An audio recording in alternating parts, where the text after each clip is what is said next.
Parlons Cheval, le podcast de l'Institut français du cheval et de l'équitation.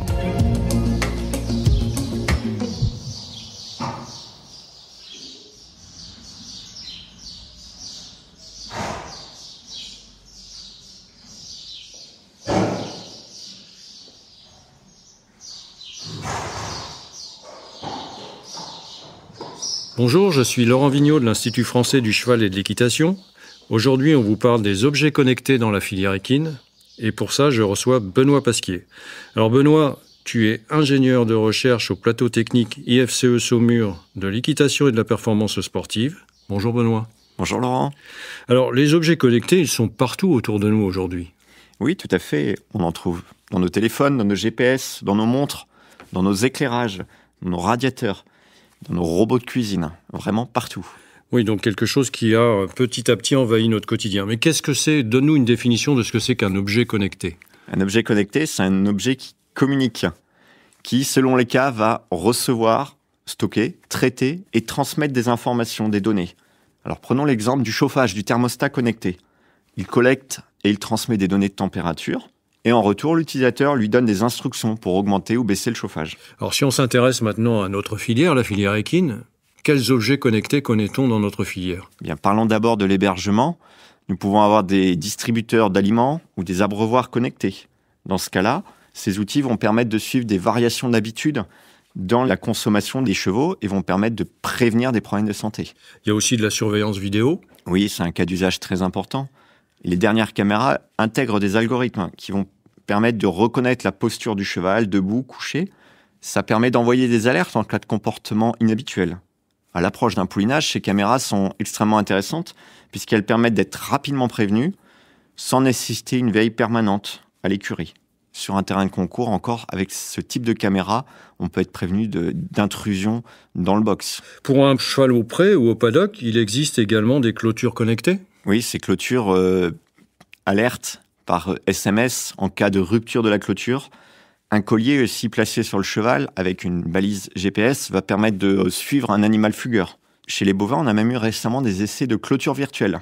L'animal est équipé d'un collier, l'éleveur définit une zone de pâturage. Alors ça ne remplace pour l'instant pas une clôture extérieure rigide, mais ça peut permettre de gérer un pâturage tournant au sein d'une plus vaste parcelle.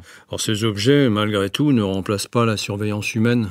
Ils l'assistent, ils lui permettent d'anticiper des problèmes, ils me permettent de maintenir une veille pendant les absences et de réduire la charge de travail pour le personnel d'écurie. Alors, quand on parle d'objets connectés, on pense souvent aux robots. Tu as des exemples dans ce domaine ? Vous avez tous déjà vu des robots pour tondre les pelouses ou des aspirateurs automatiques. C'est quelque chose que l'on voit chez nous maintenant. Les écuries seront aussi concernées. Des robots pour ramasser les crottins sur les carrières commencent par exemple à se développer. Alors plus généralement, on a un ensemble d'outils qu'on peut appeler domotiques dans les écuries aujourd'hui. Oui, on peut reprendre les mêmes outils que dans les maisons, comme des ampoules connectées. Dans une infrastructure équestre, c'est très utile une ampoule connectée puisque ça permet de suivre sa consommation et donc son impact environnemental. Malgré tout, la difficulté qu'on a dans notre filière, c'est que le développement est limité par l'ampleur du marché. Oui, c'est un petit marché, souvent la filière équine, et les coûts de développement d'outils connectés très spécifiques sont assez importants. Donc forcément, il y aura moins d'outils. Alors Benoît, on a pour le moment parlé des outils connectés dans les infrastructures. On a aussi des outils connectés qui concernent les chevaux directement. Oui, par exemple, pour surveiller les poulinages.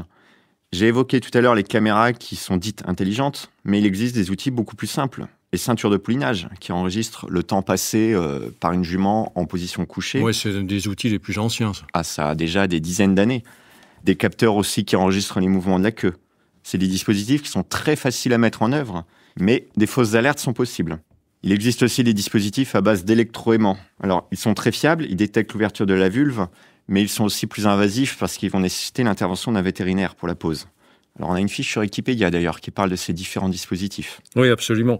Et tous ces outils sont, comme on l'a dit tout à l'heure, connectés au réseau mobile. Oui, voilà, le but c'est d'alerter l'éleveur pour lui permettre de revenir rapidement à l'écurie. Alors, il y a aussi des outils connectés qui permettent de mesurer la température et l'humidité sous une couverture. Oui, ce type de capteur sous une couverture va permettre au propriétaire du cheval d'adapter l'épaisseur de sa couverture aux conditions météorologiques. Alors, il y a aussi des outils qui se développent actuellement. Ce sont des outils qui vont permettre d'analyser les boiteries du cheval. Alors, ces outils reposent sur des accéléromètres. C'est des petits capteurs qui vont permettre de suivre le mouvement.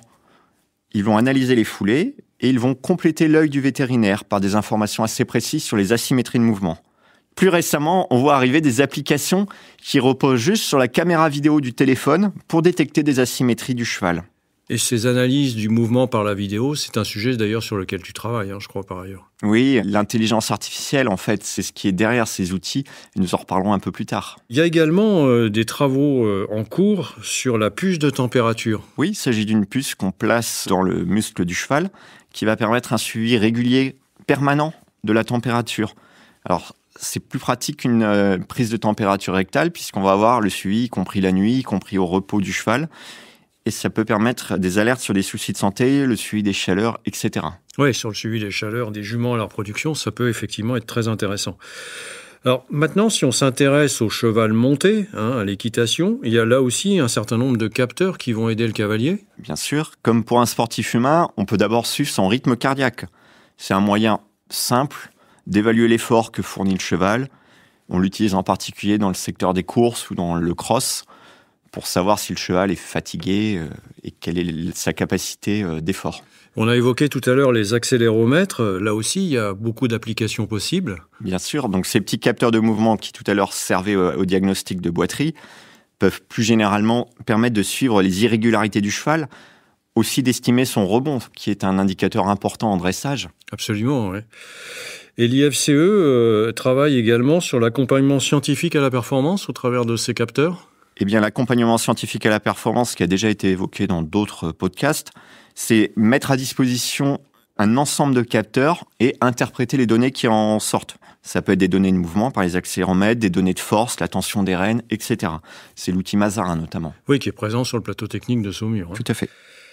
Alors, les capteurs de mouvement ont aussi utilisés pour comparer les sauts des chevaux. C'est le programme SOGEN, ça ? Oui, c'est un projet de recherche qui a déjà quelques années, mais qui a permis aussi de voir chez les jeunes chevaux quelles étaient les différences d'amplitude, les différences dans le saut. Ça permettait de comparer aussi avec les jugements, je crois, et ça a été fait en collaboration avec le Stud Buxel français. Bien sûr, voilà, le but était de donner les meilleurs axes pour la sélection demain. Alors, on pense aussi à la sécurité. Il y a des applications possibles avec notamment les détecteurs de chute. Oui, c'est très utile, un détecteur de chute, en particulier lorsque vous montez à cheval seul. C'est un capteur placé entre la selle et vous. Et si vous tombez, il va pouvoir prévenir les secours. Il va pouvoir aussi diriger les secours pour retrouver le cheval qui se sera peut-être enfui. Alors, on voit qu'il y a une multitude d'outils possibles sur le marché. Comment peut-on choisir le bon ? Et la première chose que je dirais, c'est qu'il est nécessaire de définir son besoin.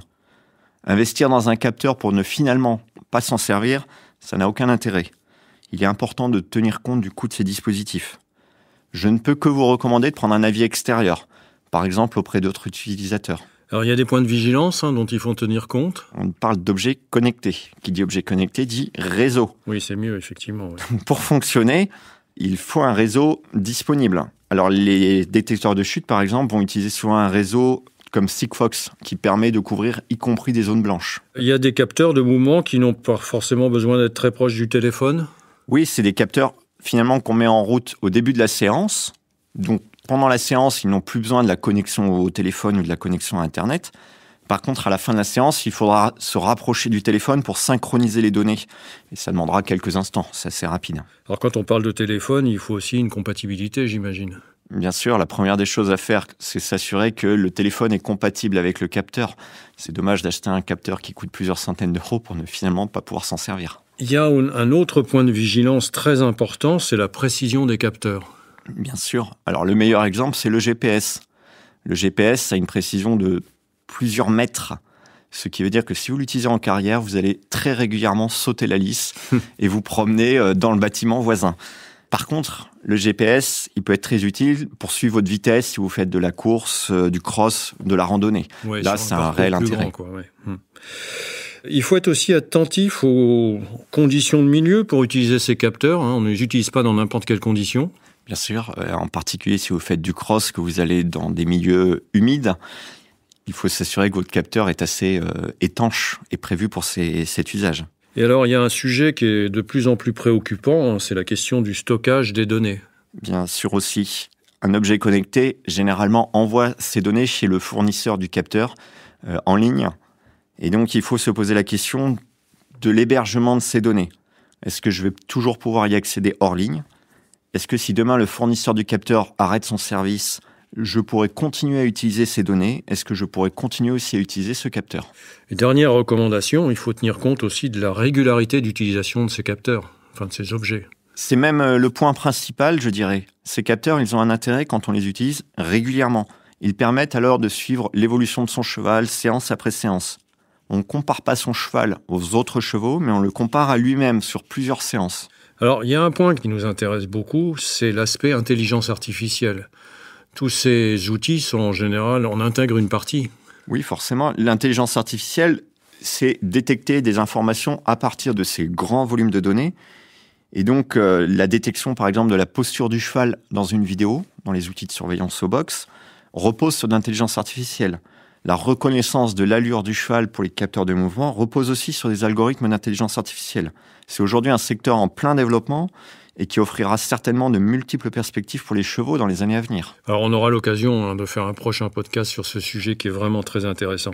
Avec plaisir. Et quel est l'impact finalement sur le travail des hommes avec les chevaux? Alors ces outils sont une aide. Ils sont là pour réduire des tâches difficiles, ils sont là pour compléter le regard, ils sont là aussi pour l'aider à suivre une évolution dans le temps. Ils ne doivent pas se substituer à l'homme? Non, certainement pas. Voir régulièrement son cheval au pré, par exemple, reste nécessaire, même si le pré est équipé de tous les dispositifs d'alerte inimaginables.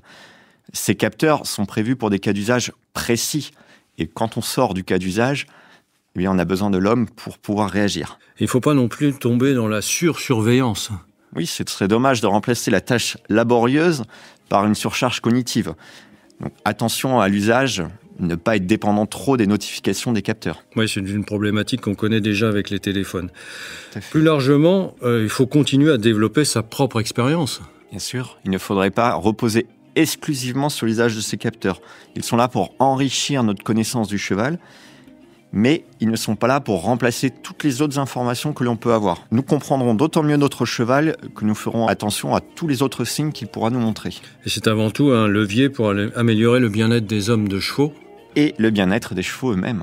Alors en conclusion, Benoît, si on veut retenir 3 idées sur ces objets connectés. Eh bien, je dirais d'abord que le choix d'un objet connecté doit répondre à un besoin. Il ne doit pas non plus se substituer à l'expérience humaine. Mais il offre aujourd'hui de multiples perspectives pour mieux connaître et mieux comprendre nos équidés. Merci Benoît. Merci Laurent. Si vous souhaitez en savoir plus sur le sujet, rendez-vous dans la description du podcast où vous trouverez des liens utiles sur notre site equipedia.ifce.fr. Vous pouvez aussi nous rejoindre sur notre groupe Facebook Equipedia Science et Innovation Équine pour plus de contenu. Pour ne manquer aucun épisode, abonnez-vous, partagez, commentez et n'hésitez pas à laisser 5 étoiles sur Apple Podcasts et Spotify. À très vite pour un nouvel épisode.